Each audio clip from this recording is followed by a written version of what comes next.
요강 보고 웃고 그러셨어요. 아버지가.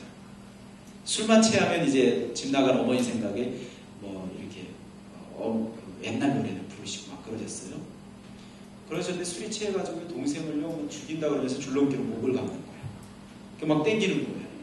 제가 어떻게 우리 아버지가 확 밀고 동생 잡고 밖으로 도망쳤는데 아버지는 술 취해가지고 이제 진짜 말 그대로 미친 개처럼 찾아다니는 거예요. 동생 손잡고 제가 숨은 곳이 어디냐면 옛날에 그 손수레에다가 조그만 말 몇 개 이렇게 실어가지고 아나 모르겠어요. 말 실어가지고 동네마다 아저씨가 끌고 다니면서 돈 받고 애들 말 태워주는 이런 거 있었어요. 기억나요? 세대가 같구만. 그런데 그걸 이제 이렇게 씌워놓은 거야. 씌워놓은 건데 그 안에 들어가서 숨었어요.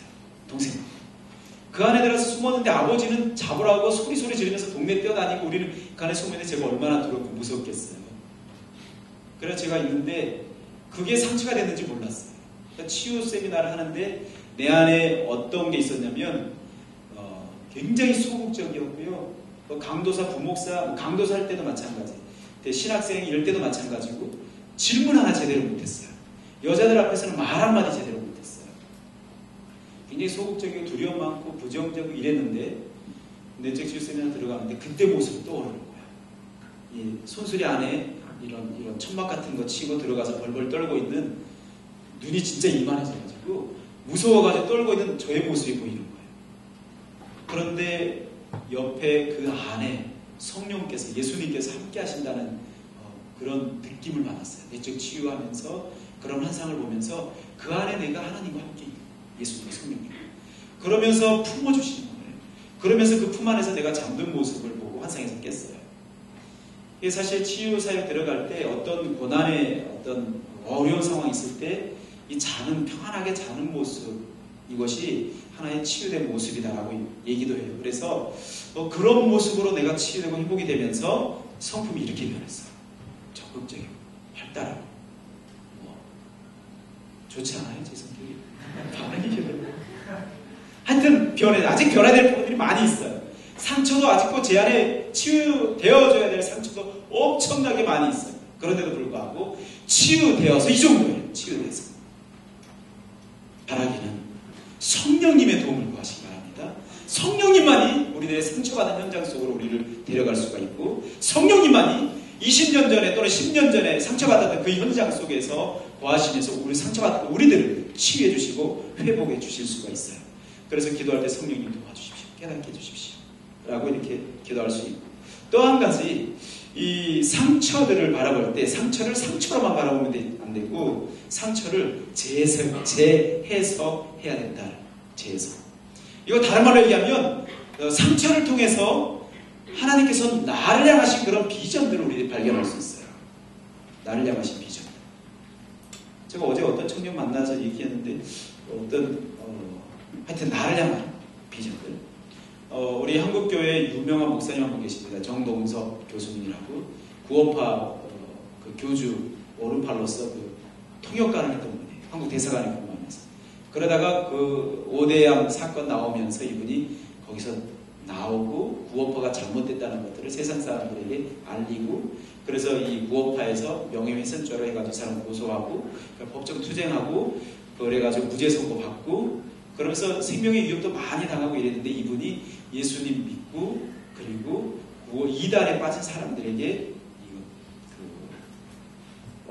그 이단이 얼마나 잘못된 것인지를 가르쳐주는 그런 일들이에요. 그런 상처 속에서 자신의 비전들을 발견하고 또 이 사람이 상담 사역가도 가정치유 사역, 내정치유 사역자도 됐어요. 여러분들이 잘 아는 그 구성애 씨 알죠? 구성애의 아우성, 아름다운 우리들의 성이. 구성애 씨가 목사님의 딸이라고 그러잖아요. 중학교 때인가 교회 예배당에서 성폭행을 당했어요. 그래서 성폭행 당했는데 이분이 지금 뭐 하냐면 여러분들 아는 것처럼 성에 대한 전문가가 됐어요. 그래서 뭐 성의 전문가가 되려면 다 그런 일을 당해야 된다 이런 말은 아니고 중요한 건 비전을 통해서 그 상처를 통해서 나를 향하신 하나님의 비전을 볼 수 있기 때문에 상처를 상처로만 보지 말고 상처를 통하여 하나님께서 계획하고 계시는 그 하나님의 비전을 캐치할 수 있어야 돼요. 저 같은 경우는 상처를 통해서 비전을 찾았는데 어떻게 찾았냐면 저는 이렇게 버림받은 경험이 있습니다. 사춘기 때 힘들게 지냈습니다. 그리고 굉장히 어려운 그런 환경 속에서 자랐습니다. 그리고 내가 전도사가 됐습니다. 그리고 교회 사역, 부교육자 사역을 5군데에서 10몇 년 동안 했어요. 그렇게 했는데 제가 어린이집학교, 중고등학생, 청년부 사역하는데 사역할 때마다 특이하게 제 사역 현장에 이렇게 상처가 있는 아이들이 많이 왔어요. 어림받고 상처가 깨지고 찢어지고. 이번 주 제가 내일 한국에 가면 10월 17일 날 우리 교회, 한국에 있었던 교회 자매가 결혼식을 합니다. 결혼식을 하는데 이 자매가 제가 결혼식에 나가는 거하고 겹쳐서 참여하게 돼요. 그런데 이 자매가 가정이 굉장히 어려웠던 자매입니다. 10년을 저하고 같이 신앙생활을 했던 분인데 아버지가 마약 중독자였어요. 감옥에도 갔다 오시고. 그래가지고 이 딸이 직장 다니면서 돈을 벌면 아버지가 찾아서 돈 가지고 뺏어가 이랬어요. 어머니는 재혼해 사시고. 그래서 한 번은 저희 집 주소로 아버지가 좀 너무 그러니까 저희 집 주소로 자기 주소로 올리고 우리들 동거 이름을 해놓고 자기는 그냥 다른 데서 살고 이랬던 아이입니다. 아이라니까 이상한데 30살입니다. 30살인데 결혼해요. 그래서 내가 간다 그랬더니 너무 좋아요. 또 목사님 오기를 제가 결혼식 때 와서 참여해 주기를 기도했는데 와주셔서 감사하다 그래서 야 내가 밴쿠버에서 거기까지 가는데 설교는 다른 분들이 할 것 같고 축도도 다른 분이 할 것 같은데 내가 기도하고 축가 한번 할게 그랬더니 너무 좋아요. 그럼 목사님 축가해 주세요. 얼마 전에 메일이 왔는데 목사님 뭘 불러주실지 제가 너무 기대가 돼요. 그래서 제가 하는 말이 야 내 지금 고민이 너무 많은데 뭘 부르야 될지 모르겠다. 그래서 정 안 되면 마귀들과 싸울지어다. 이거라도 부르려고. 정 안 되면 뭐 새벽부터 우리 사랑함으로써 저녁까지 시를 버려봅시다. 이거 죄송합니다. 이거 좀 짓궂은 애들이 자기 친구들 결혼식 할 때 이 찬양한대요. 새벽부터 결혼식 축가를 아주 좋아해요. 소방대원들이 좋아하는 찬송가 있잖아요. 산마다 불이 탄다 고탄 불.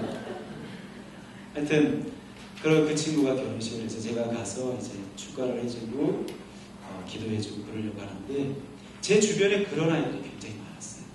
그래서 하나님, 그래서 기도하고 그래서 제가 기도하다가 하나님 내가 이 청년들, 청소년들, 그 어린이들 이런 사역들을 해 나가겠습니다. 그런 애들 돌보겠습니다. 하고 실제로 한국에서 목회 사역하면서 시간 제가 한 달치 다 하고 가는 거예요 오늘. 제가 목회 사역하면서 하나님 앞에 기도했어요. 하나님 저에게 땅을 주시고 건물을 주시면 국제보육원을 세우겠습니다. 국제보육원 세워서 전 세계에서 버림받고 못 배우고 못 먹고 하는 이런 아이들을 우리나라로 데려와서 잘 훈련시켜서 다시 각국으로 파송하는 일들을 하겠습니다. 하나님 허락해 주십시오. 해서 땅을 보고 원하는 땅이 있으면 거기 가서 기도도 하고 산도 달라고 기도하고 그렇게 했어요. 그리고 뭐 폐교도 알아보고 김해에 있는 수나마을에 폐교가 있었는데 폐교가도 알아보고 또 어떤 분이 산을 주겠다 그래서 가서 봤는데 산이 너무 외진 곳이라서 그거 못하고 이러다가 2006년 6월인가 8월에 갑자기 밴쿠버 이사를 제가 밴쿠버 땅에 유학생들 밴쿠버에 가면 이런 청년들이 많이 있겠다. 청소년들이 많이 있겠다. 그래서 제가 기도하고 그냥 6개월 만에 교회 사임하고 담임 목사님 모셔다 놓고 온 가족이 나왔어요. 그래서 여기까지 왔어요. 아멘. 하나님께서 더 크게, 더 귀하게, 더 아름답게 길들을 인도해 주실 줄로 믿습니다. 그래서 여러분들 상처를 상처로만 가지고 있으면 정말 상처가 되지만 이 상처를 통해서 하나님이 나를 통해서 하시고자 하시는 일들이 있다, 계획이 있다, 이런 것들을 아시고 여러분들의 비전을 찾아가면 하나님께서 여러분을 통해서 큰 일들을 하게 될 줄로 믿습니다. 그래서 저는요, 예를 들어서 성령 충만하지 않아도 저는 어떤 마음이 있냐면 상처받은 애들을 보면 마음이 절로 가요. 이게 은혜잖아요. 그죠? 마음이 안 가서 어려운 부분들 많이 있는데 마음이 저절로 간다니까요. 그래서 이런 사역들이 나갈 수 있는 거예요. 그래서 여러분들도 우리 하나님 앞에서 여러분들의 비전을 통해서 여러분들의 상처들을 통해서 상처를 재해석하고 그 안에서 여러분들의 비전을 발견하고 그 비전을 이뤄가는 여러분들의 삶이 되시고 하나님이 원하시는 참된 모습 찾아서 승리하는 여러분들의 삶이 되기를 간절히 바라겠습니다.